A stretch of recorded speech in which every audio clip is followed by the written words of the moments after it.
राजीव गांधी नेता नहीं थे। राजीव गांधी अपनी माताजी की हत्या से उपजी सहानुभूति पर बने प्रधानमंत्री थे। नरेंद्र मोदी वो प्रधानमंत्री हैं जो इतने ताकतवर रहे लेकिन अपनी माताजी से मिलकर 100 रुपया 500 रुपया उन्हीं से लेके चले आते थे।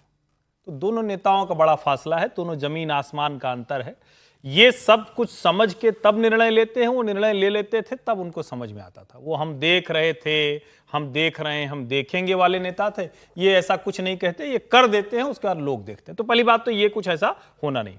दूसरा क्या है, ये राजनीतिक लड़ाई कलकत्ता में इतनी क्यों आपको मजबूत दिख रही?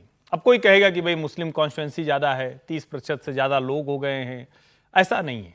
अगर 26 में विधानसभा चुनाव नहीं होता तो शायद इसको इतनी हवा नहीं मिलती। ये ममता जी भले मंच से कह रही हैं क्योंकि नौकार महामंत्र वाले दिन थी तो उनको थोड़ा सा उसी तरह से बात करनी थी, जैन समाज की तरह हिंसा और वो सब। लेकिन वहां पर जो तृणमूल कांग्रेस के नेता हैं इस अवसर को अपने पक्ष में लोगों को लामबंद करने के लिए बड़े मौके के तौर पर देखते हैं। भाजपा के लोग इसके ध्रुवीकरण में, मतलब ऐसा नहीं कि भाजपा के लोग इस अवसर को छोड़ने वाले हैं, वो इसके प्रतिक्रिया में हिंदुओं को अपने पक्ष में लामबंद करने के अवसर पर देख रहे हैं।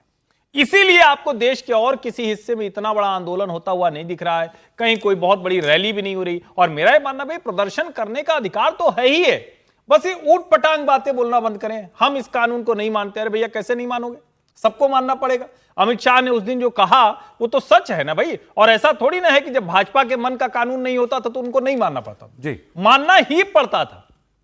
शांतिपूर्ण प्रदर्शन कीजिए, अपनी बात कहिए। आपको लगता है कि आप माहौल ऐसा बना लेंगे कि देश की सरकार पर दबाव बनेगा, करिए। लेकिन ओवरऑल कहें तो ऐसा कुछ होने वाला नहीं है। ये सरकार बहुत आउटरीच करके समझ के तब। सर, मुस्लिम पर्सनल लॉ बोर्ड कह रहा है 2025 को 1985 बनाना है, शाहबानो जैसा दिखाना है प्रदर्शन। देखिए, जैसे हमारे मित्र त्रिपाठी जी कह रहे थे, देखिए समय एक जैसा नहीं होता है और मुद्दे अलग अलग होते हैं। जोश हो अगर राजनीतिक रूप से तो उसमें होश का भी हिस्सा रहना चाहिए, होश नहीं खोना चाहिए। जो जिस तरह के बयानबाजी हो रही है, जिस तरह के धार्मिक स्थलों का एक राजनीतिक विषय के लिए इस्तेमाल हो रहा है, वो इस्लाम की दृष्टि से भी और राजनीतिक दृष्टि से भी, सामाजिक दृष्टि से भी किसी तरीके से ठीक नहीं है।